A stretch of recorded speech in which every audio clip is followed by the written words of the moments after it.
Welcome to Technado with Don Pizzette, featuring sysadmin expert Don Pizzette, security specialist Daniel Lowry, and Peter.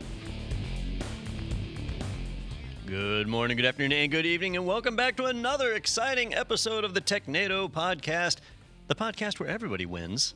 Not always. The home edition, right? Yeah. All contestants Contestants today. not appearing on stage will get the home edition.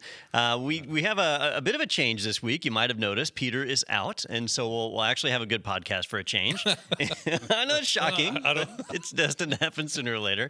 I think you're overpromising. Filling in for Peter is me, Don Pizzette, the host of the show, I suppose. And then we brought in an extra guest, Mr. Ronnie Wong. Ronnie, you've been on the show a few times now. I have. I like the new set. This is nice. Oh, is this your first time in the new set? Yeah. Since I kind of got a new job, but I don't do a lot of this anymore. I kind of...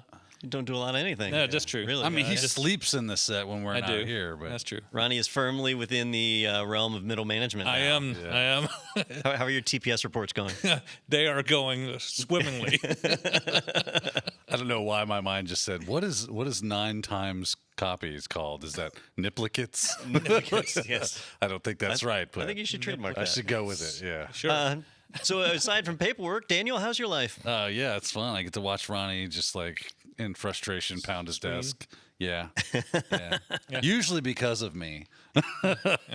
All right. Well, we had an interesting news cycle this week. Now, in the United States, this was the 4th of July week, and so that usually means a slow news week. But we did have some interesting things pop up throughout the week, so we're going to talk about those. And, well, no sense in delaying. We can just jump right into it. Our first one is coming to us from Lilliputian.com, and it is the first laptop with a RISC-V or RISC-V processor is coming any day now. So the quick summary on this one, laptops, that's not new. We've kind of had that technology for a while. But RISC-V or RISC-V processors, we've talked about those a few times here on the podcast, and we're finally getting to the point where instead of just a developer board, you'll now be able to get an actual laptop that's powered by a RISC processor, which is pretty cool. So either you guys excited about that? Well, I actually forgot to read this article, so I have legitimate questions about this. All right, let's do it. So, why do I care? Okay. No, that's a really good question, right? Right. And I'm going to go a slightly different angle. Why don't you care? I don't know. Right? So you might... I care so little, I don't even know why I should or shouldn't care. You might not care at all because your Intel processor works just fine, or your AMD processor, right? Yeah. You might not care at all because Tim Cook just sold you on an M2 processor and you wouldn't dream of going with something different. Absolutely. You might not care because you're totally invested in the ARM space, and ARM processors are the future, very popular. A lot of people say. Yes. But RISC-V has been sticking around a lot recently, and it's funny because if you just look at it as a processor, it's slower than everything else that's out there, right? So that's bad. That's nice. It's using an instruction set that was developed in the 1980s and hasn't really changed. Right. So Still there's slow. that. Yep. But its big selling point is being a truly free processor. And not free as in money. Right? Dang, I was about to go get me some processors. I want to buy them like a bag of Doritos, just chips. Remember a couple of years ago with Spectre and Meltdown, and everybody was trying to patch that, and then there was that vulnerability in the Intel management engine. Right. And suddenly everybody learned, like, wait a minute, there's a whole computer running Minix sitting inside of my CPU that I'm not even allowed to touch or know about, and the Russians are in it. Well, with RISC-V, this is completely developed in the open, and it's totally free, so anybody can manufacture processors to this spec. The whole thing is open and transparent. You can reprogram the processors when you get them to change them, so, like, total ultimate flexibility. This actually kind of makes me think of, like, the old days of, the 70s, like maybe even the late 60s, but early 70s and mid and late 70s, where like Wozniak and them were building their own stuff. They had their own control. You would just buy the chip and start programming it and do all that stuff, like really getting back down into the guts of the thing. Is this you think it's gonna open that kind of thing back up to where people are creating their own new thing based off of this open architecture? It's certainly possible. You know, That would if be you cool. look at ARM, a lot of people, especially for like kit projects and stuff, will use ARM processors, but technically that still has to be licensed from ARM. You know, it's not free. Apple licenses the ARM instruction set to be able to use with their M2. Their M2 processors aren't ARM processors, but they use the ARM instruction set. So it's still something you have to pay for. With this, it's a truly free standard. So if you're creating a project from scratch, it's an option. But it's still somewhat cost prohibitive. Like the dev boards for it are, you know, usually in the $400 or $500 range. This laptop will be priced a little on the high side. Now, what I'm giving you are positive aspects of it, but let's kick this a step further, right? So you might not be excited about this laptop, but let me ask you this. What if you knew that this laptop came with an embedded crypto wallet? An embedded crypto wallet. A crypto wallet. I might rather have mesothelioma. Why do I need an embedded crypto wallet? Yeah. All right. Well, what if I said that if you were one of the first 100 people to pre-order this laptop, you'd get an NFT? Oh, Nice. whatever. Yeah. Yeah. Woo. All right. So, I think I also read that you actually can get your name engraved on the laptop too. well, that's cutting edge. Yeah. Get my name engraved on my butt if I want. It's like a worthy endeavor. But you wouldn't get the laptop. I mean, Maybe. Maybe. Yeah. So, you know, it's a neat project. I think these things do have legs. I think we'll keep seeing RISC-V over the next few years. But I think this laptop's a bit of a joke because they stuck an NFT on it. but so the goal of releasing this laptop, are there already applications that people are actually kind of designing for it, or are they just saying this is kind of the platform and we're giving you this opportunity using this? This one's focused for developers. Okay. They're trying to get developers in there now and get them to start porting their applications over, right? So there's several distributions of Linux that have already been ported over to run on RISC-V, but applications aren't there yet. So they want developers to do that. Developers won't do it until they have usable machines. And so this is kind of that first step. Yeah. So on the Linux side, do you know like an example of which distros are actually kind of porting themselves over yet? So the first one to do it, well, shoot, I shouldn't say there's like a fringe one or but I mean, whatever. yeah. But you know, there's your standard like Gen 2 where they always focus on moving to other architectures, so you can do that one. There's some unofficial ports of Debian. I don't think Debian has it official yet, so we'll see it. It's all coming down the line. But I saw this one. It will be the first like full computer laptop, whatever that's available on a commercial basis. But I thought the NFT and crypto stuff was kind of funny. That is kind Have of you funny. seen any kind of like performance specs on this thing? Is it hanging with the big dogs or? So this one, it's not actually manufactured yet, so we can't see can't even- it. But it's a guarantee it'll be slower. All Okay, RISC-V yeah. stuff is slower right Gotcha, now. Yeah, gotcha. absolutely. So, other than the openness of it, what's the real like draw? Why would someone want to do this other than to develop something completely new? Like it seems like it's very niche. Yeah. Well, so it really is focused on the openness and the free Okay. side of it, right? That is really all that's there. Because the rest of it, every other processor does a better job at being a processor. Yeah. But because of the development costs that go behind it and the licensing and so on, Makes it expensive. right. So there are people, kind of like the, what's the laptop where they're focused on transparency? They made the stupid phone. The one thing? I can't remember the name What's of the it. name of the phone? It'll come. It was a Librum something. Yeah. I mean, they made that a sounds laptop familiar, yeah. focused on completely being free and transparent, and Yeah. people paid for it, and it cost a little more than a normal laptop, but it wasn't any better. You know, it was just supporting this idea of transparency. Gotcha. That's how this is, and if developers get behind it, then you'll start to see more development. Then the speeds will start to come up. Then it becomes viable. But as it is right now, it's just not there. It just takes time. And like going to the idea of transparency, if we start seeing that within like the realms of government and things like that, where you must use this type of laptop because of the transparency of it, that's what we kind of see that push into that realm. That makes sense. I mean, think about services like TikTok. Yeah. Where you have zero transparency, right? Yeah. So we don't really know. Once your data goes into TikTok, Yeah, who what sees it? happens? Yeah. Yeah, it's a black box. Right. So this is kind of one Okay. step towards making that a little more visible. I Well, like I mean, it then.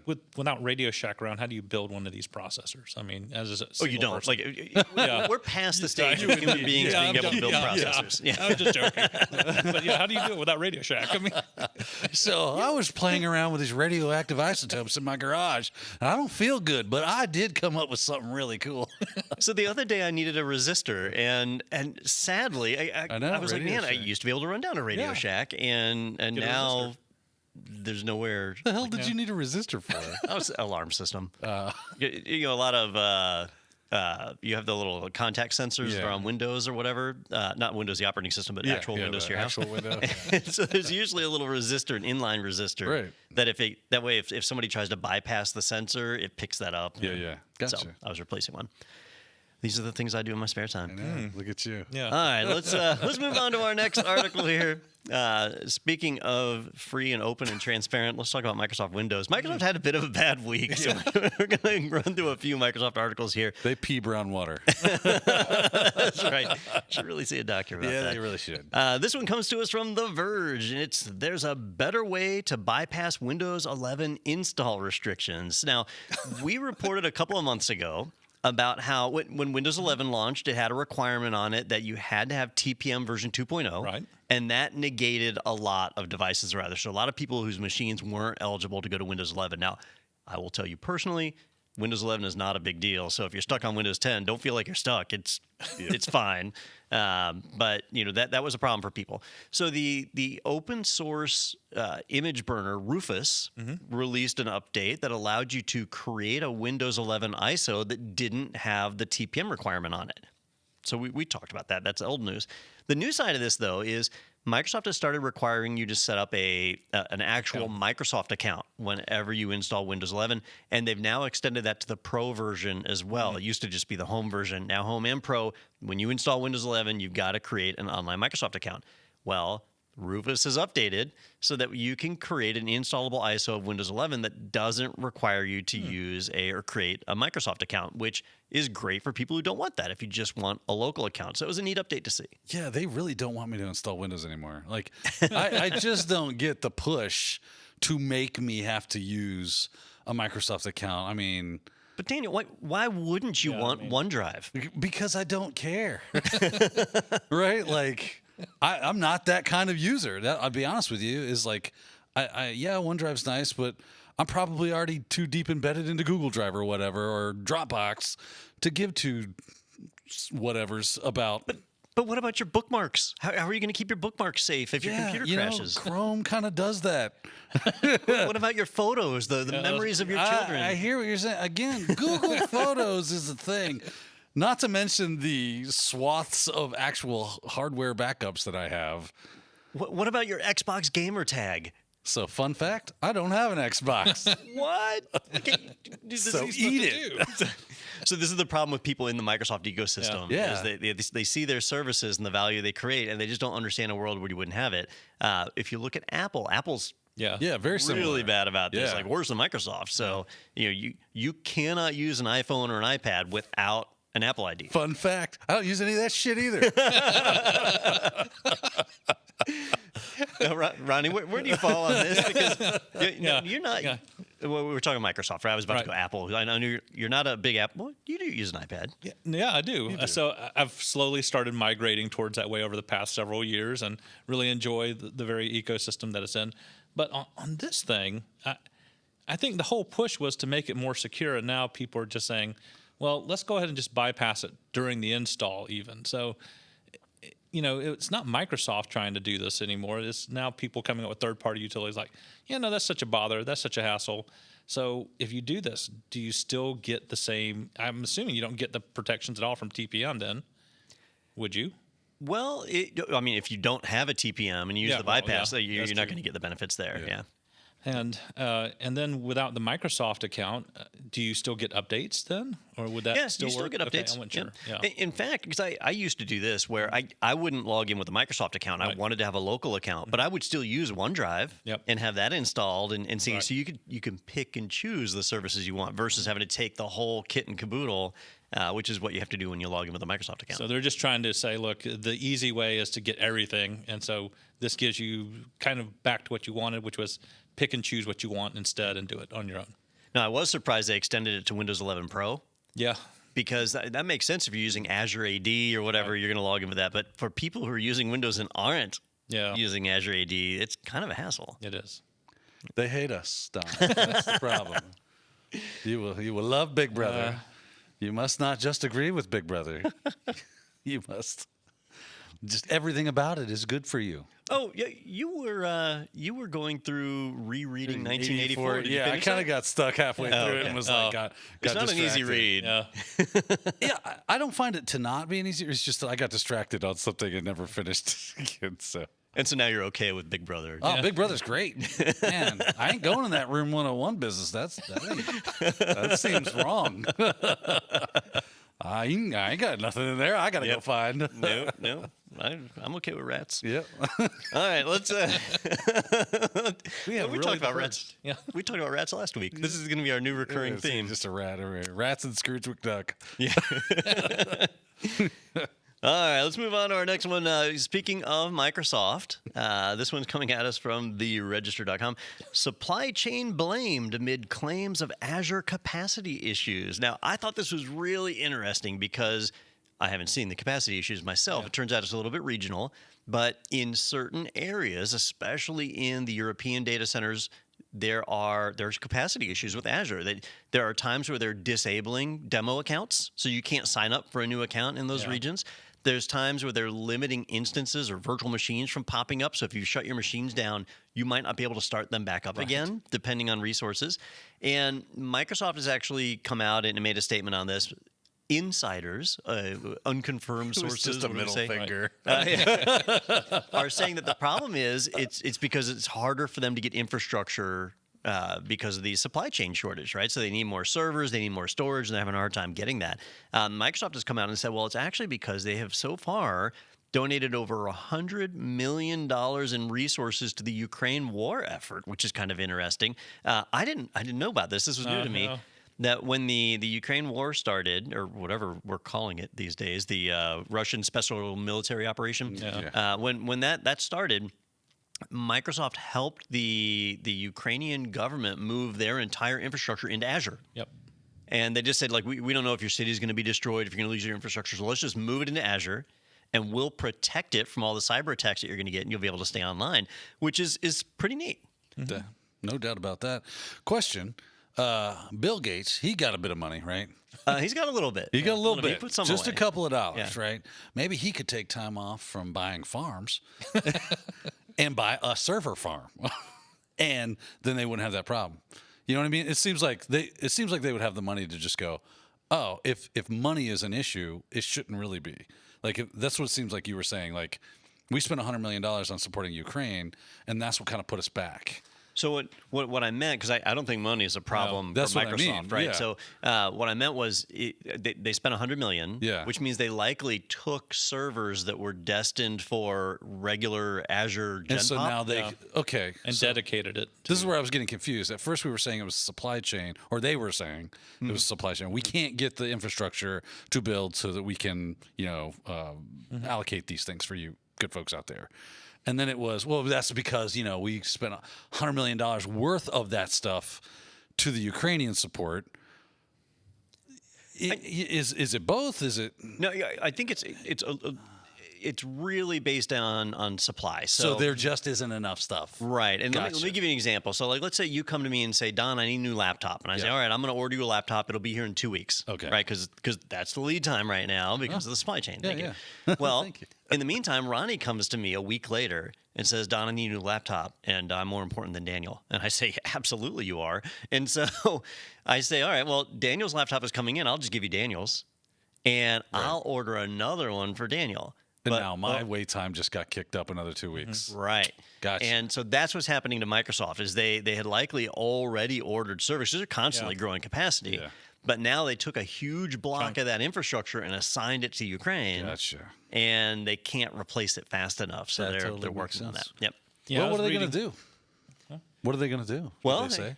a couple of choices. I mean, one choice is what they're doing, which Yeah. is to restrict services, right, Ronnie? Yeah, that's what I was actually seeing was some of the restriction of services I've seen. I don't know if it's drastic, but the ability to not have your servers scale up when they need to. Yeah. That seems to be a little bit drastic. That's a big deal because what's a big advantage of the cloud? Yeah. Auto scaling, Scalability. unlimited Yeah. resources. The fact that they, if I deprovision something to save some money, I might not get that back for a while. Yeah. That That's seems another like one. a heart Yeah. attack situation waiting to happen right there. There was one quote from a guy where their company at the end of business hours, so at 5 p.m. every day, they would spin the resources down. Right. So they didn't pay for them overnight, and then in the morning they'd spin them back up. But he said he was having problems spinning them back up in the morning. Right. And there's a joke here, but and so There it instead they would leave it on all night, and they would just pay for it throughout the night just so they Right. would know that they'd have them in the morning. Right, because the money they spent on not losing it was better than not having it during production times. Right. Yes. Yep. So it's interesting. It's something we don't normally think about with the cloud, or at least I don't think yeah. about it. I think of unlimited resources that are always there. Yeah. And- Now is AWS over there going, "Wah-ha." I would assume so. 'cause Good for us. They're not having any challenges. Right. Do you think that Microsoft will lose customers to AWS because of this? But it could. Like if I'm in a hurry, if I need servers and Right. I can't get them. Or if I'm like going, I mean, I guess that would be if I wanted to move from one provider to another, that would be a big migration, wouldn't it? It depends. You know, Yeah. if you are doing a modern web application and Yeah. you developed it with like Terraform for deployment and containerized module, It should just be a flip switch, right? then it really is. Yeah, you Yeah. just flip on over. As long as it's like maybe you built it around Kubernetes Right. and you've got a compatible service on the two, then you can move it, no big deal. Maybe you've already gone hybrid between two cloud providers, right? Then it's That's no big true. deal. But if you said, I'm going all in Azure or all in AWS and focused on their proprietary stuff, like I want to use Aurora DB, Right. which is just AWS, Right. I can't move to anybody else Right. because I've bought in on theirs. So this is where you have to find a way to work around it. Now, right now, if you, our listener, are experiencing this right now, the workaround is other regions. Right. So this is a very regional problem for Microsoft. Right now, it's affecting the West Coast data centers and the European data centers. Not quite sure why it's so spread out like that, but that means that if you've developed your infrastructure all around one particular region, now's the time to consider multi-region, right? Because you might be able to get those resources in another area. Might be a little more latency, but it's better than nothing, and you're able to get back online. Well, there you go. Don't put all your eggs in one basket, right? Diversify, yo. Yeah, just like Wu-Tang Just said. like Wu-Tang says. Some smart guys. They are indeed. All right, let's move into one of our special segments. So this week we've got a dough.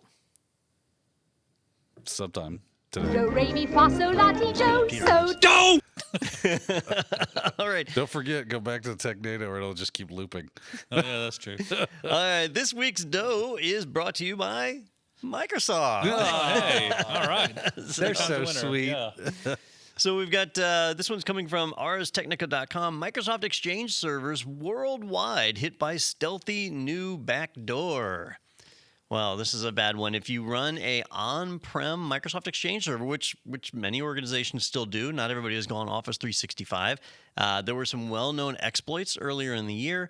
Turns out that piggybacking on those was a particular type of backdoor that is spreading out across the world. I say across the world. I think I said 34 organizations were affected, so not as widespread as some. I thought it was, Yeah, it was it's been 34 servers and but 20. 24 organizations. Yeah, 20 okay. or 24, yeah. All right. Well, that makes it seem even smaller than Yeah, it does. 34 servers. Yeah. Although, Unless that one, organization is like, the government. one Exchange server can host 50, 60,000 mailboxes, right? So, I mean, it could be a little more widespread if you think of it that way. But yeah, so this was an interesting one because the way the attack worked, and that's why I brought it up here on the podcast, because this one is actually an IIS backdoor. And if you've never heard of IIS, oh, you are living a charmed life compared to me, that's for sure. That's Microsoft's web server, and Microsoft Exchange relies on that pretty heavily. Well, what this backdoor does is it used an IIS plugin. IIS has a number of add-ons you stick on. Like if you want to use PHP, you stick the PHP add-on to it or whatever it is that you're doing. And when web pages come along that meet the criteria for, say, PHP, IIS hands it off to that module. Well, this backdoor is a malicious module. I think they call it the session manager. Manager, yep. If specially crafted HTTP packets were sent along, they'd get forwarded to this, and that was the backdoor giving an outside attacker full access to your system. And it was extremely difficult to detect. So this one seemed like a pretty cool attack. It definitely did. I find malware to be fascinating. The people that write that stuff, horrible people. But man, are they like Creative. They're crafty little suckers out there just going, how can we? So I dabble, I play around. I find it, like I said, I find it fascinating reversing the stuff and seeing what techniques are being used. So this was a really cool article for me to kind of look through and see how, like you say, you just have a module and it kind of sits there. It looks innocuous. It passes traffic. It's not doing anything weird, but if it receives the right traffic, it goes, hey, go do something normal while you're at it. Why don't you grab this for me there? Would you be a peach? And then give me back the other information as well, and I'll send that along. And the way it was, contacting the CNC server, the command and control, and sending information back and creating connections and sockets and doing all that. It had a bunch of capabilities, and apparently it's gone through a few iterations. Like upgrades. Yeah. Oh, yeah. They were like, oh, this is good, but it could be better. Yeah. And, this is what we see nowadays with a lot of like APT groups where they will create some very basic malware that does the job. It's kind of quick and dirty. And as it continues to maintain and grow in popularity, they're like, well, you know what? Since we, this isn't your average Ford Pinto here. We can really give you some high speed, low drag kind of stuff going on here. Increase your capabilities, give you more stealthiness and that kind of thing. So that's what we're kind of seeing with this. It was really interesting stuff. So I looked into the APT group that is using this primarily. It's like, I don't know, Ghislaine Maxwell. I forget the name of it. It's got a weird name like Geslium or it was like it's a Giselium. Yeah, Giselium. Something like that, yeah. I forget. But had like 3 stages of the dropper, then the loader, and then the main, and how it interacted and changed, and a bunch of junk code put in there. Really high level stuff for the APT groups out there. So I would look into it. It's really cool. I heard the newest revision of it requires you to sign up for a Giselium account. They won't let you use it. That's right. They're like, hold on, I know who this is. This is Microsoft. They're backdooring their own stuff. Now, Ronnie, I thought you might find this interesting because you filmed a whole Wireshark series for us a while back, and you deal with that. Detecting something like this on the network. I used to work at a bank, and I had to review network logs and stuff, and attacks like these were really challenging because of how low volume they were. Right? When you load a single web page, you have megabytes of pictures that are pulled down, and even the like JavaScript and HTML and all that is fairly large.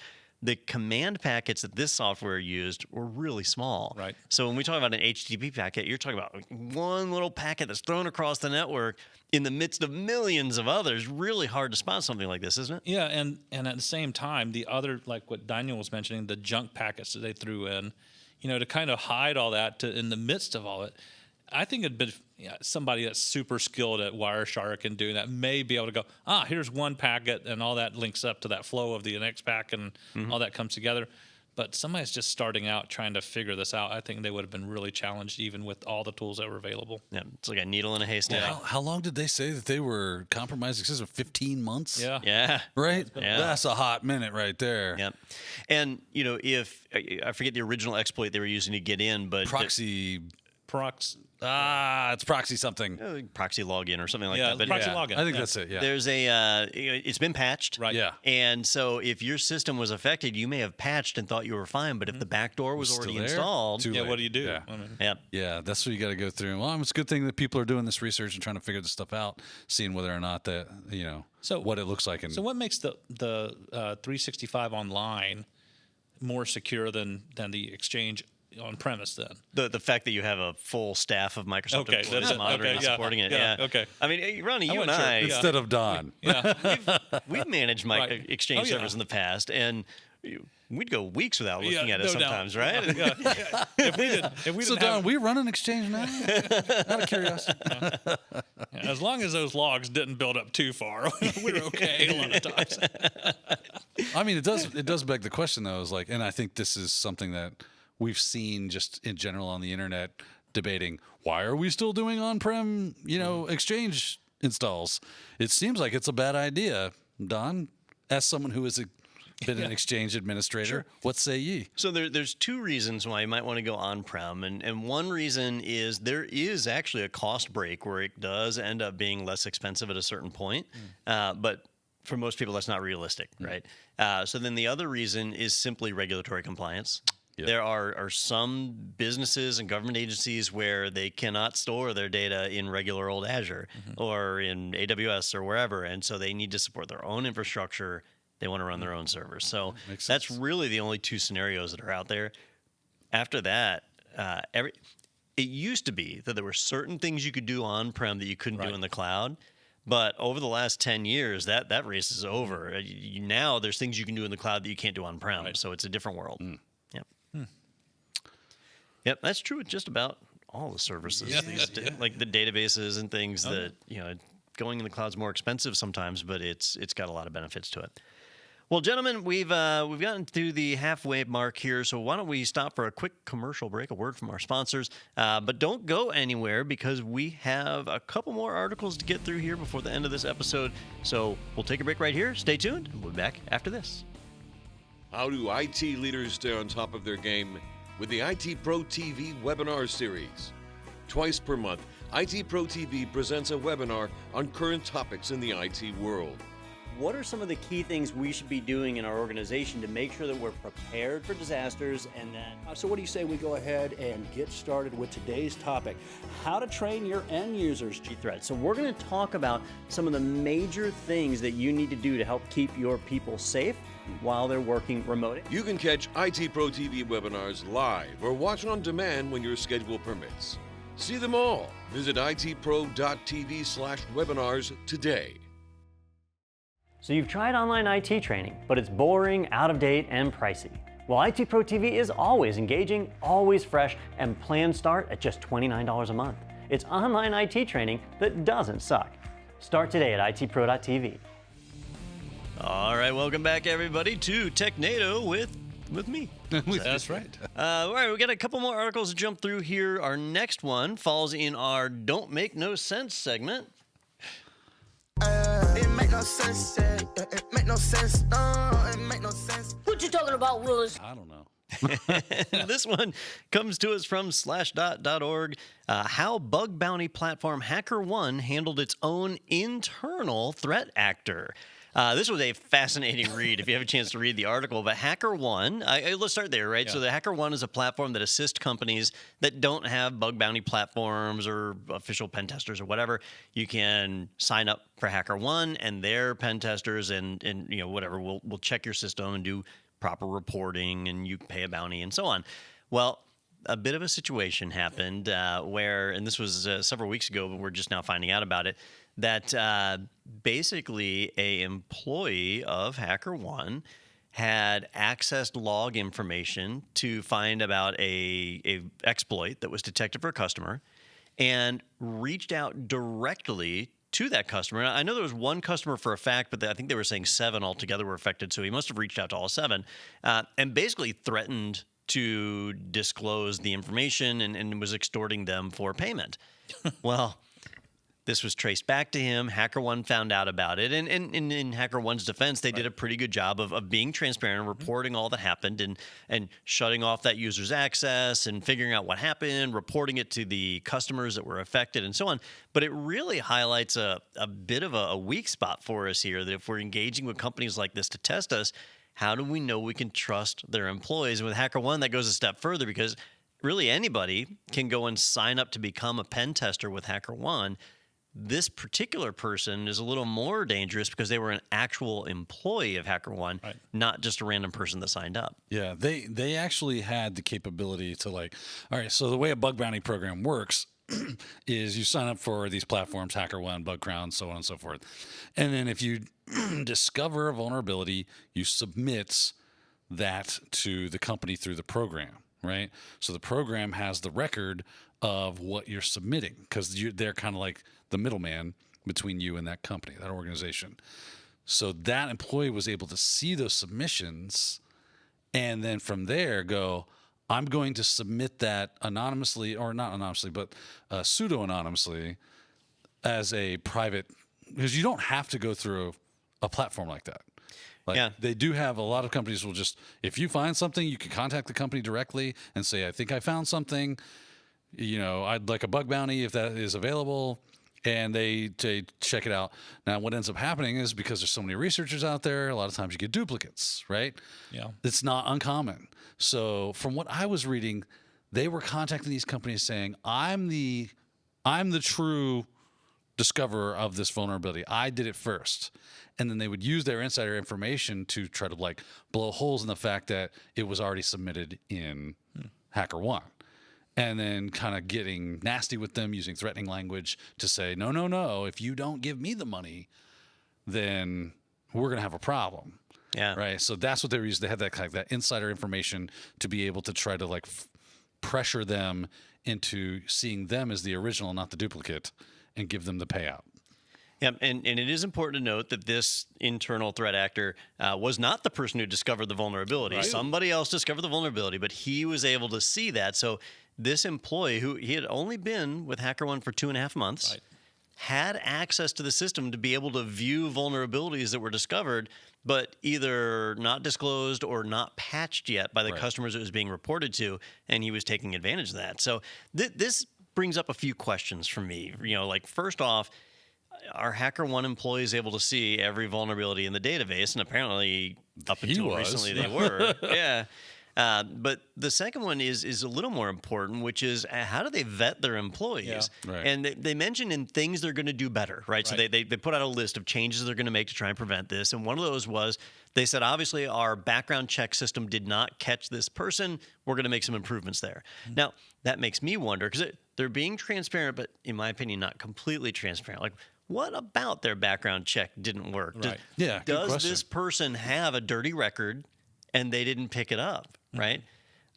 I mean, sometimes it comes down to there are people out there that have never done a thing, quote unquote, wrong in their life, right? There's no record of any wrongdoing because they've never just been given the opportunity and the means and the motive to do so. And all of a sudden they find themselves behind the key of the shiny new car and temptation overwhelms them. How do you all of a sudden we're in Minority Report and you got to try to predict whether or not someone's going to commit a crime and then not hire them based off of your predictions, and now you're basically being prejudiced against them for something they haven't done yet because you think they will. Yeah. It's weird. It's a weird spot. Yeah, it's the way that HackerOne though listed that as one of those improvements, right? Looking into that background check, I think that means that they really did find something that they should have spotted before.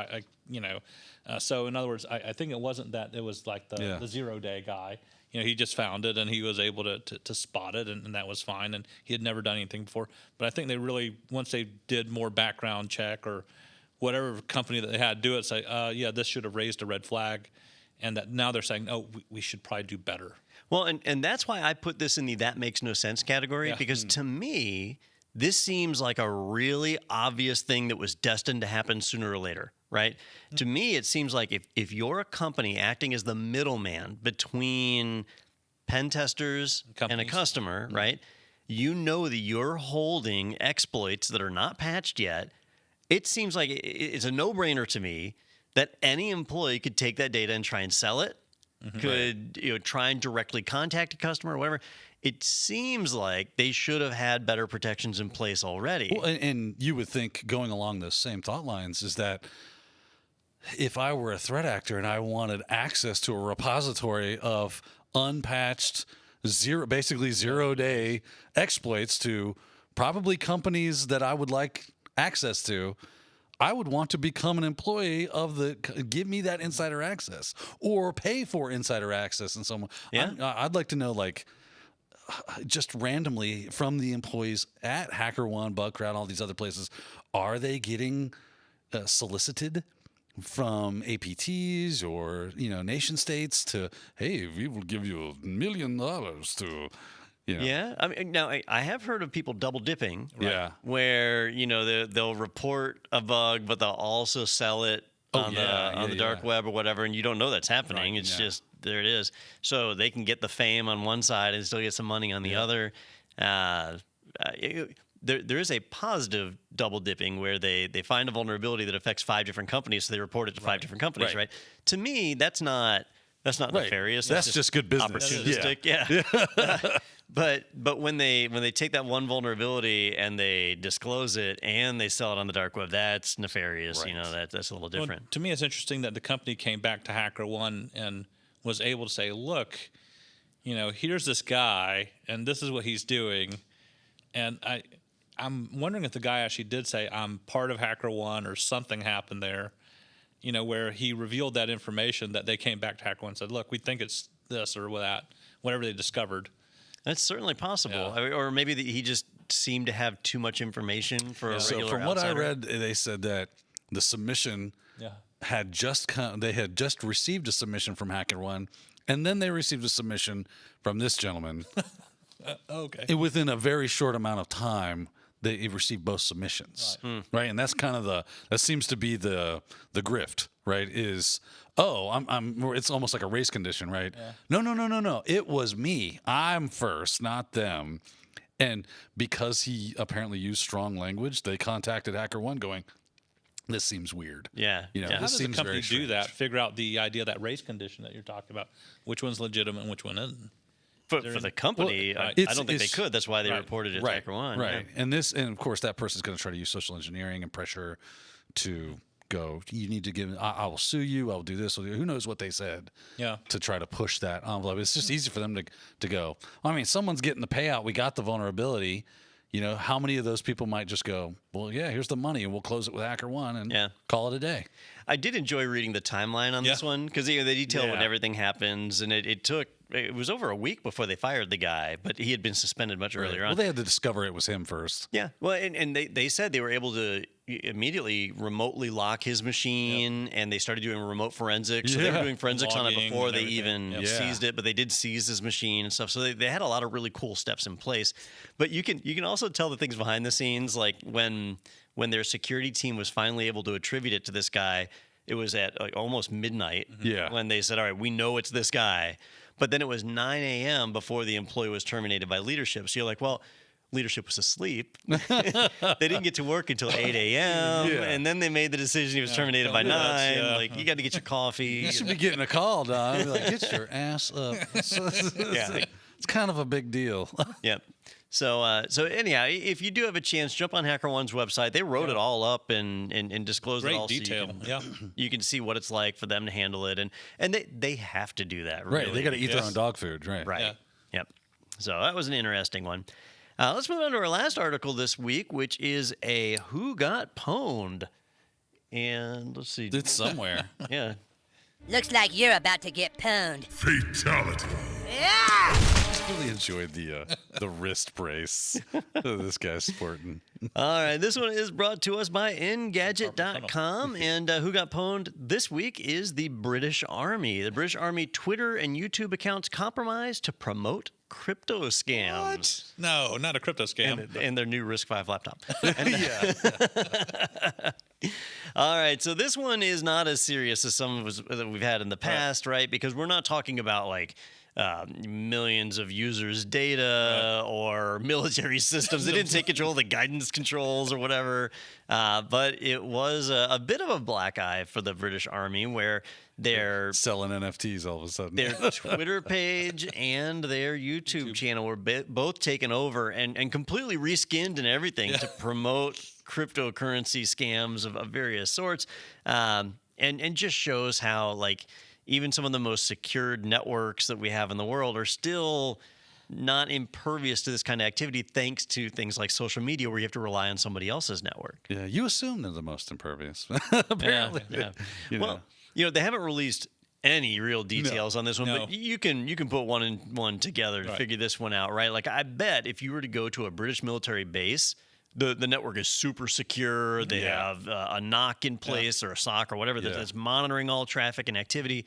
But their public relations team is probably using a weak password on their Twitter account, or got socially engineered, which is more likely the case, and managed to give up the controls to those social media accounts. I'm just of the mind now that if I ever go to something and, one of the people I follow or the sites that I go to, and it starts like pushing cryptocurrency out of the blue, it's like, Yeah, that sucks. I think we know what happened here. That's a telltale sign of you have had a problem.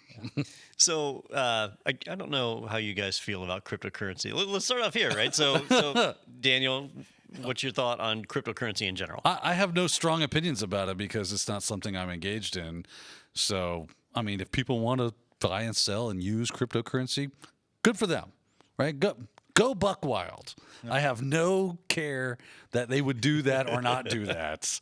I do know that there's a lot of scamming involved with that. There's like a large group of people out there that are attempting to steal cryptocurrency. There's been a lot of scandals around cryptocurrency. There's been a lot of giant theft around cryptocurrency. There's large swings in its value, and it's devalued. It's up, it's down, it's this, that, the other. So it doesn't seem like it's something for me because it's of the instability of it. So it's just not something I care to engage in for me.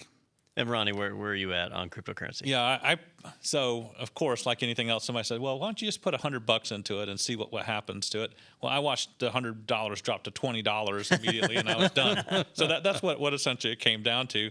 But recently, as you've been following, like this guy saying that, or one of the cryptos exchange saying he owes us $1 billion. Ooh. It's like he is in the rears of $1 billion in terms of that exchange, and you kind of know, like, yeah, something else is going on here. So I don't think it's very safe at all. All right, so I will say on my side that the current implementation of cryptocurrency as it's being done today is a total sham and just cringeworthy, like how scammy it is, and it's completely fake money, and that's kind of my stance on it. Funny aside, my son, he like makes memes and things like that, and he asked about cryptocurrency, and I was like, I'm going to get you some Dogecoin. There you go. I mined 30 Dogecoin. There you go.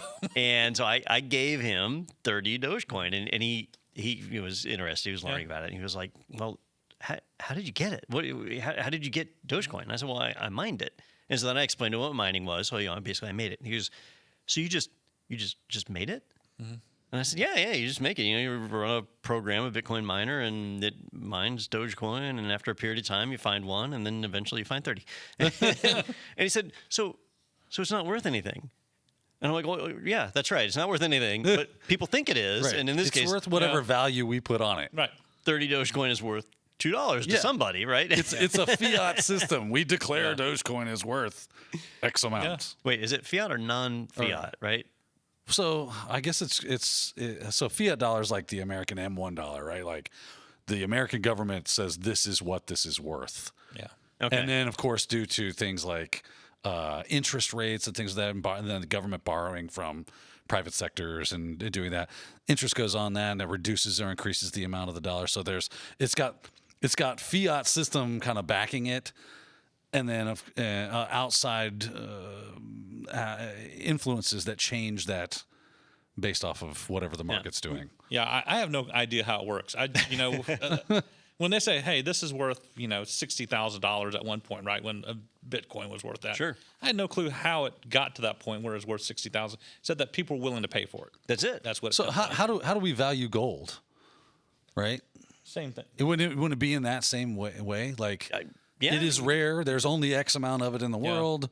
Therefore, if you took it all together of the known quantity and you divvied it out, a point when they would run out of Bitcoin. Right, in an incremental way, it would be this. Although you have true scarcity with a physical material like gold versus. Well, doesn't something like Bitcoin specifically do have some sort of weird scarcity? But it's because you can only get so much.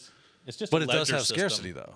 Yeah, well, from their perspective, yes. They have implemented a limit to how many coins can be mined in a particular year. It's arbitrarily limited. They could change that limit whenever they want, and they have. Yes. Or they can do what they've done, which essentially is split it 19,000 times. Right. Yeah. Oh, we need more Bitcoin. You can't. Yeah. Oh, well, let's just go ahead and subdivide that again. Is there any cryptocurrency that you find has like the most credence?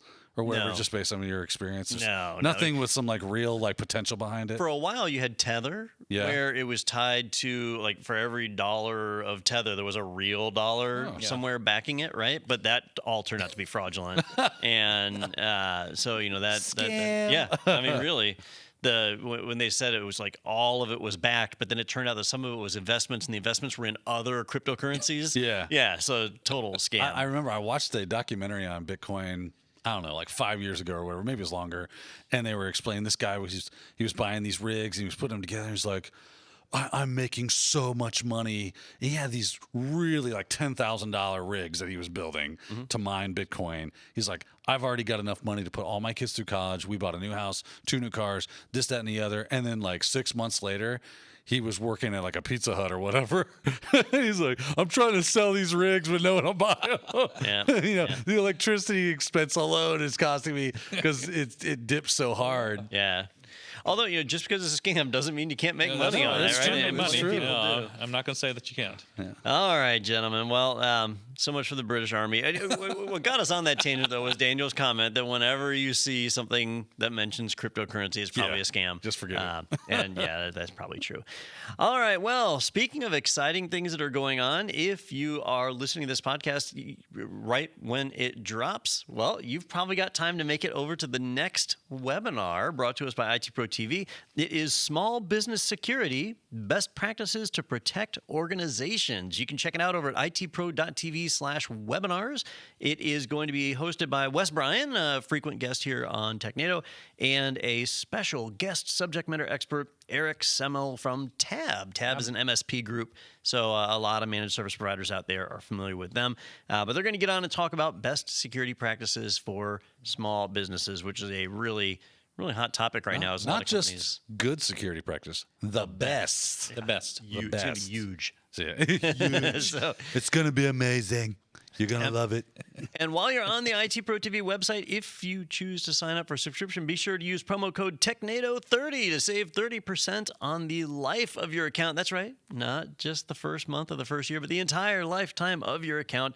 It helps to support the podcast and keep us providing this high level of journalistic excellence that we do every single week. Yeah, it's a good time. People are like, well, now I know how to make this stop. All right. And as a reminder for all of our viewers out there, if there's an article that you saw or a, Mama joke. Your mom joke, anything like that. Comments, if you totally believe in cryptocurrency, if you want us to just post your crypto wallet so people can take donations, be sure to send us some listener mail over on technado.com or my favorite, technado.do. And you can go and send messages to us from there or comment on our various social media channels. Peter monitors all of that and brings it back to us. I think we get a filtered view of it, though, because we don't get as many insults as we should. So, yeah, there are people out there just cutting us deep. That's right. That's right. All right. Well, that's going to wrap this one up. Ronnie, thanks for joining us this week. Well, thank you for inviting me. And next week's actually going to be special, too. Peter's going to be back, so that's good. Yeah, I'm going to be in the UK, and so I will be with us? I will be with us. I'll be remote. I'll be at the Dartford office visiting our UK team over there. So Digital Dawn. You won't know it in the podcast, but when I say the word color, I'll be adding a U to it. Yeah. And Crypto Dawn will be here. You're going to be drinking your spot of tea as you're doing the show. And I'll have to say Z. What's the bowler hats? Oh, yeah, definitely. Yeah, take the black cab in. Yeah. All right, ladies and gentlemen, thanks for joining us this week. Be sure to tune back in for more Technado with Don Pizzette.